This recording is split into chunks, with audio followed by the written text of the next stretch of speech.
Here in Yellowknife, we have access to a large variety of wonderful food. We head to the grocery store and can find just about anything that we want. Food arrives from all parts of Canada and elsewhere. Everything looks beautiful and perfect. So why rejection to appealing? The consumer looks for the perfectly shaped banana, the perfect amount of ripeness, unblemished. But what happens to those bananas that stay on the shelf and become overripe, or after some touching or bumping, become bruised? Some are moved to the 50% off location. The remainder, what's their fate? Well, this slide is not a Yellowknife dumpster. We know that even in Yellowknife, while some items are being composted, many get thrown into a dumpster like this, and then ultimately, the food and the packaging wind up at the dump and become part of the landfill. In Yellowknife, we have another alternative, Food Rescue. Food Rescue is a nonprofit organization which operates 5 days a week. The grocery stores and mining camps will donate their unused food items, ones approaching best before dates, or part of their inventory that's being replaced. Items that are bruised, damaged, broken, or just leftovers. In the eyes of consumers, they're rejects. Approximately 30 volunteers, along with one part-time paid driver, will assist in the process of taking rejects and turning it into something appealing. There are daily visits to each of the grocery stores to pick up food that has been scanned out by their staff. All items are brought to Food Rescue site, unloaded, and weighed. Then the fun begins. This is just a very small sample of what arrives. Everything is sorted and processed. Items that need very little attention are placed on the shelves, ready for repacking. Refrigerator items are cleaned up and placed on coolers. All items are recorded so the kitchen manager can begin making the phone calls to clients for daily delivery. The initial sorting leads to cleaning, repackaging, processing, repacking, composting, recycling, cleaning and reusing packaging.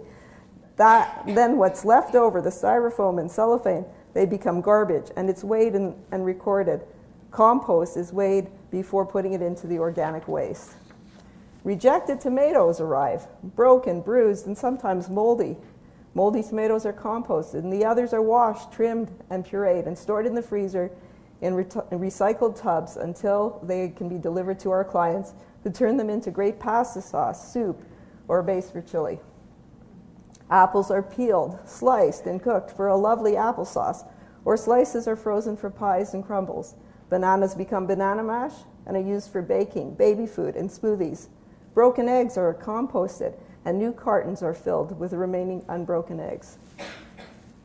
Daily, the items change, but the process remains the same. We never know what will be the flavor of that day, but we joyfully and thankfully receive. Items with broken packaging are repaired and replaced. Best before items, which are still good, are sent out to our clients for consumption.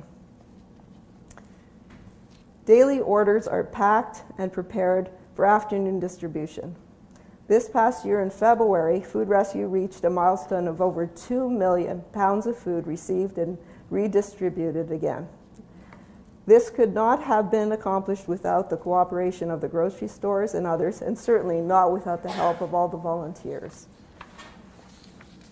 Deliveries are made in the afternoon. Some of our clients, Salvation Army, Center of Northern Families, Day Shelter, YWCA, Lynn's Place, Side Door, Hope's Haven, schools, daycare, seniors, Aurora College Student Services, Yellowknife Health and Social Services, and the Food Bank. What happens once these food items are received? At the Center of Northern Families, they run a cooking class and prepare meals for ladies accessing their services. Whether it's about making healthy snacks or preparing pumpkin soup from scratch, these women are making the most of the resources that have been available to them. Good, healthy food, very balanced meals, ladies willing to take turns to whip up a culinary feast. Before Food Rescue, this food would not have had the opportunity of winding up on someone's plate.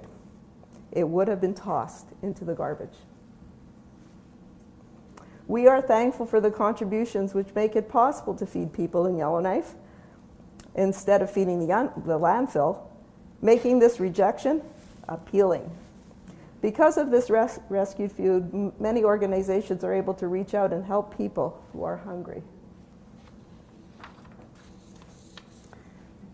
There are many families that access hamper programs from Salvation Army, CNF, and social services. Boxes are filled to help families that need some extra help to make ends meet. This hamper box was being packed for a single dad and 5 children. Schools and other children's programs also receive food to supplement their programs. Some of the schools offer cooking classes, teaching life skills, healthy choices, and meal prep. At Ecole St. Joseph's, I witnessed this in action. On this day, 30 children came to receive an amazing lunch that had been prepared by students with the help of their instructor. There was the choice of sandwich, homemade beef and rice soup, salad with veg, cheese, homemade croutons, roasted chicken, buttered toast, strawberries, and juice, all from rescued items. The breakfast and lunch programs provide the means for children to receive balanced nutrition so they won't be going hungry. And when children are not hungry, they are able to focus and be productive and be prepared to learn. This is the next generation who will need to be informed so that they make good choices about using food effectively so that there is less waste. Volunteering at Food Rescue enabled me to see beyond the bruised apple. As I became aware, I became responsible for my actions and inaction. We can purposely make a choice to use and reuse rather than dispose. Please help yourself to one of those loonies over there. They've been rescued. Everyone is welcome to volunteer at Food Rescue, where we counter rejection with an appealing solution.